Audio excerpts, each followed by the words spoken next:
Hey guys, thanks for watching. Today I'm gonna do a quick reading on this magazine that I just bought. Usually I buy the Off-Grid magazine, which is made by Recoil, and I think it's one every 6 months or one every other month that it comes out. Um, I haven't read the other ones that were released. Um, I didn't see anything fascinating about them, so I just went ahead and, this month's is going to be Prepare for Economic Collapse. And do, I did want to read this one.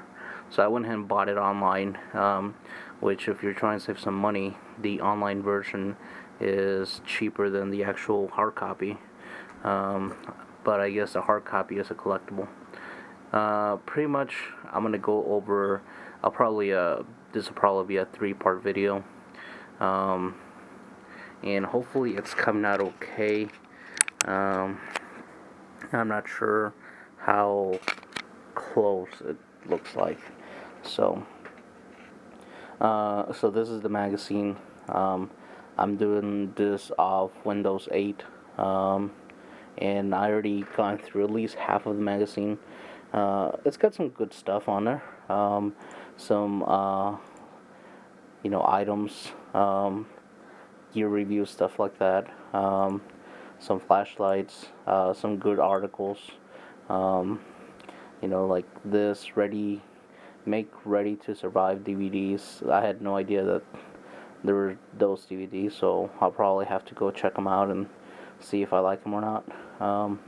So it's got some good gear review.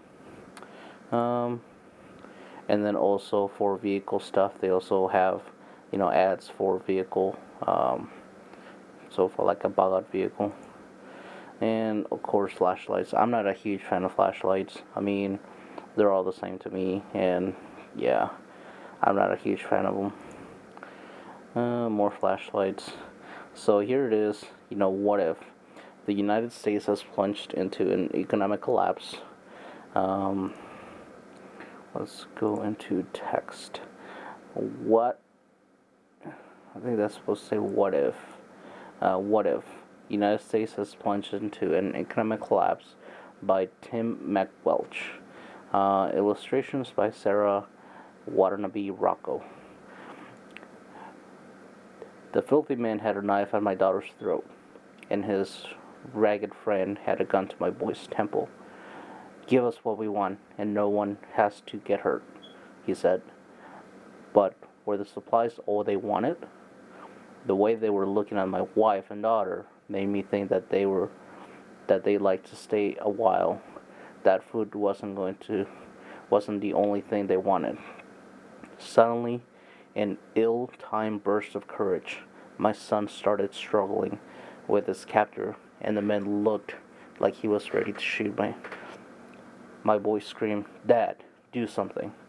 But I was frozen and placed down on my knees. He screamed again, "Daddy, help me." The gun fired, and I woke up.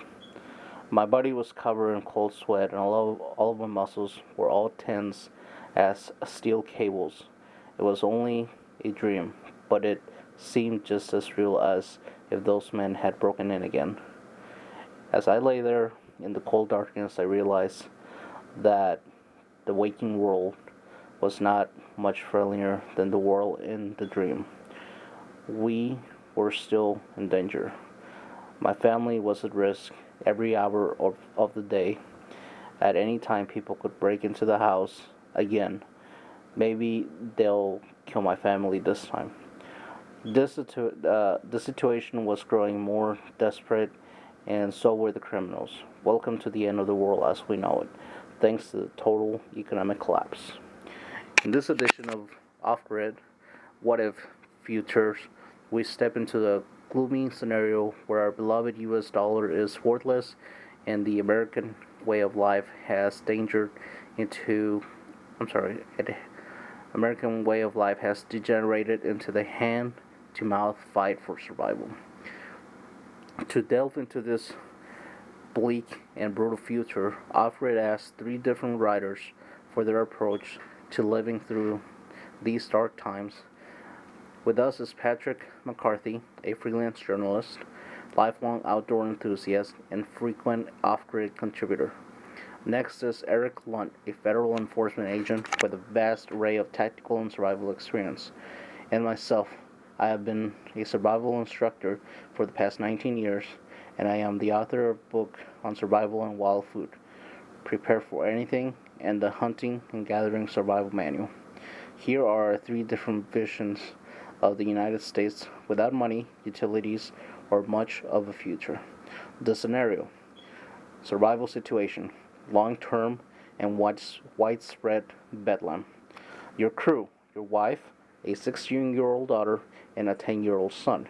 Location: Boulder, Colorado. Season: spring, averaging 35 degrees Fahrenheit.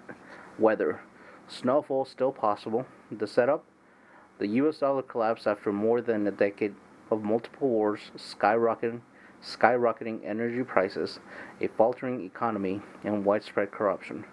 Protests led to mass rioting and looting. Business closed or were burned down. Schools were shuttered for the safety of the kids. Police and fire departments stopped receiving paychecks and essentially disbanded. It was only a matter of time before utilities started to sputter and then completely stopped. Eventually, the only form of government was the military, which only operated to protect itself and elite few. The first act. It's been 2 weeks after the massive rioting has stopped, and given away the relative calm. Relative was the key term.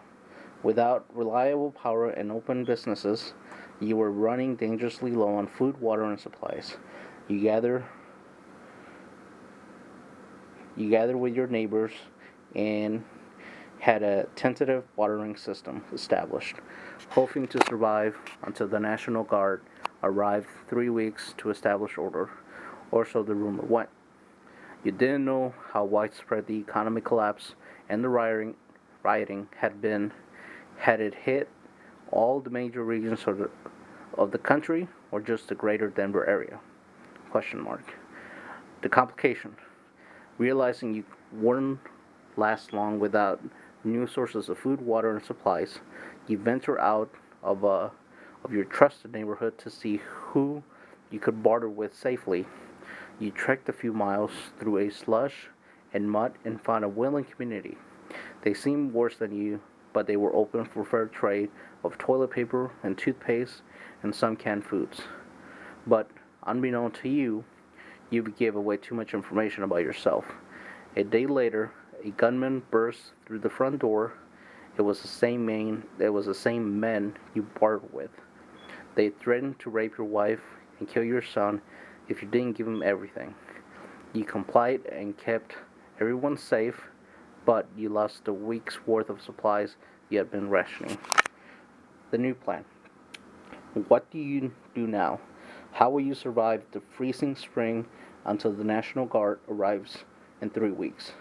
Keep in mind, you only have the following: single-family home with attached garage and unusual personal belongings, 2 cars full tanks of gas, typical hand tools in the garage, no power or utilities, no cash money, 3 mobile phones that work if you can find a way to charge them, 1 week worth of food and water, which could freeze over for each of you, that you have secretly stashed, 1 loaded semi-automatic handgun that you secretly stash with no extra ammo. Okay guys, so here, this text that I was reading is this page right here. So we're going to go to the next page, and here, if you guys see at the top, average Joe Patrick McCarthy approach, and then there's 3 different scenarios. We got Patrick's, we've got Eric Lunt's, which is a federal agent, and then we have survival expert Tim McWelch approach. Okay, So this is going to be part one. I am going to read this, and I'm going to read Patrick McCarthy's approach, which is going to be part one. And then after that is be Eric Lund's approach, part two, and then so on and so forth. Okay? So, and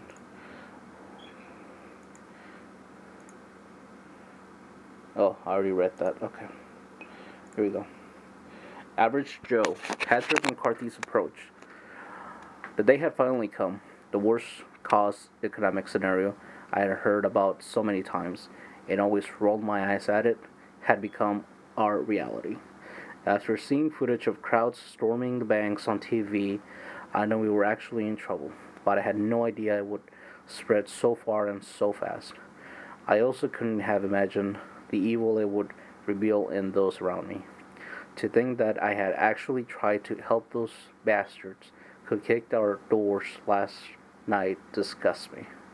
My foolish trust in strangers put my family at risk, and I refuse to be victimized like that again. Last night taught me that our safety is my responsibility, and when it really came down to it, we were on our own. Speaking of which, we had heard of rumors of the National Guard arrival in about 3 weeks.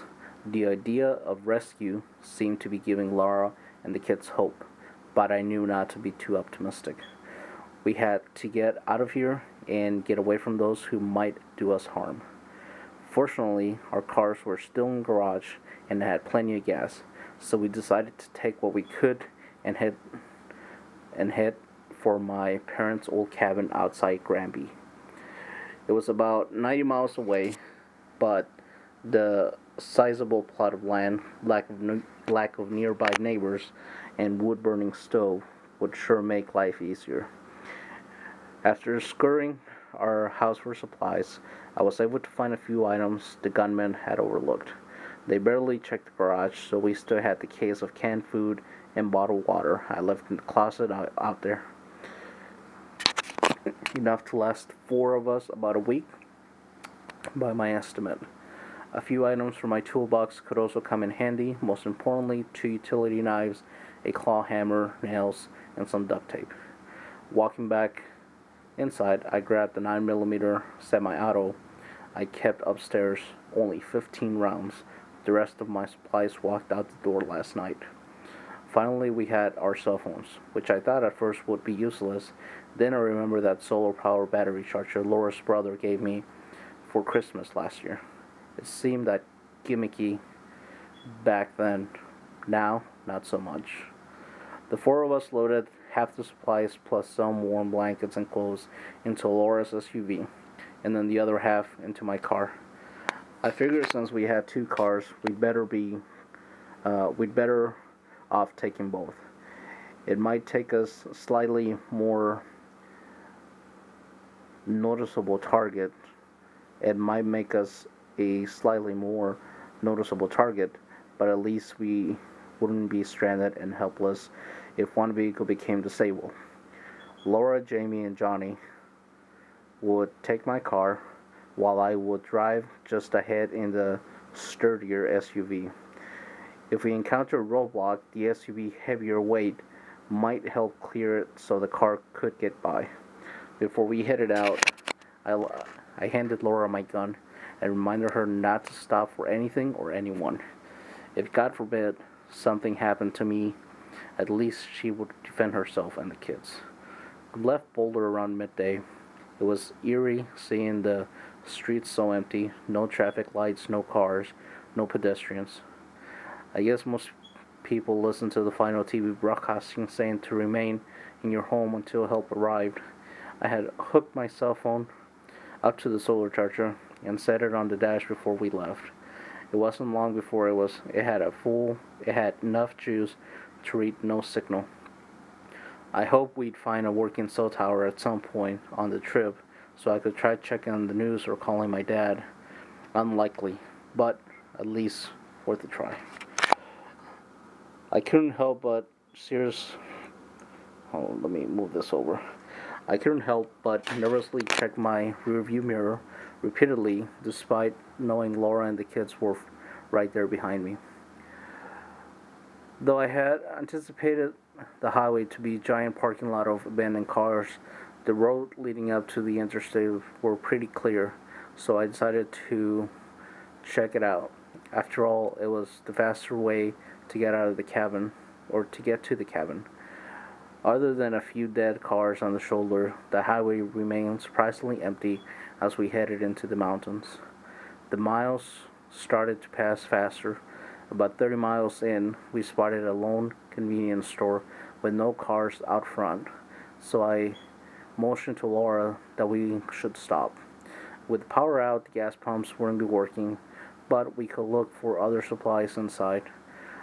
Walking up to the front door, I noticed that it was locked, but the security shutters hadn't been drawn. I guess whomever worked here left in a hurry. Desperate times call for desperate measures, so I grabbed my arms in a sheet of protection, shielded my face, and swung the hammer, full force, at the door. Chunks of glass crunched under my feet as we stepped into the dark store. We needed to move fast, so each of us had different objective. I picked through the limited medical supplies. Laura grabbed cigarettes, liquor for bartering currency. Janie looked for food that might provide some nutritional value, and Johnny started collecting water jugs. On our way to the door, I also picked up some magazines and playing cards. If we were going to get stuck in the cabin for weeks, we might as well enjoy it.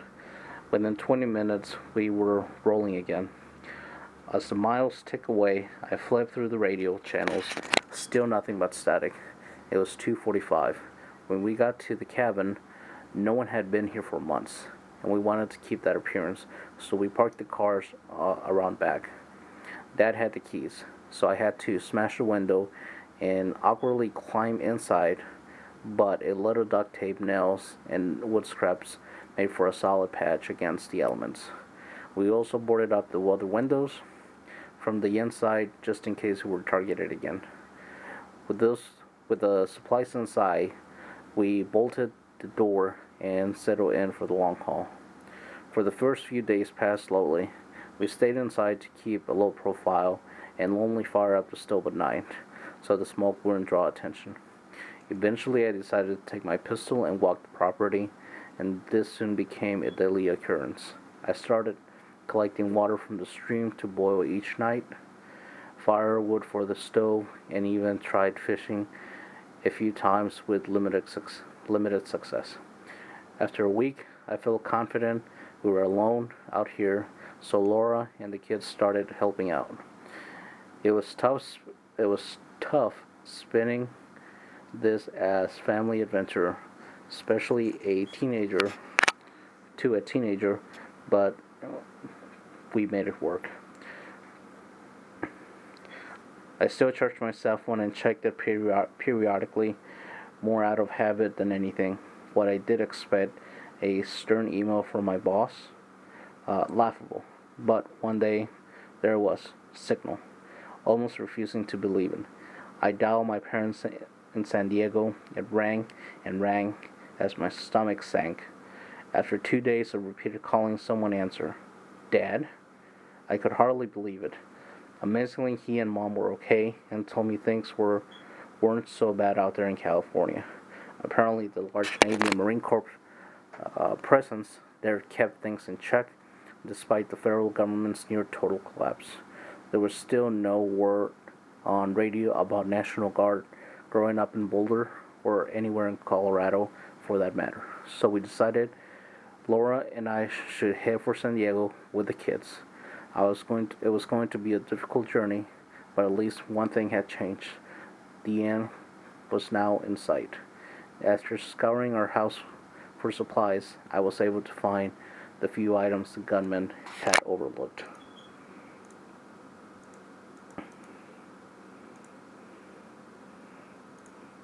That's it, guys. That's part one.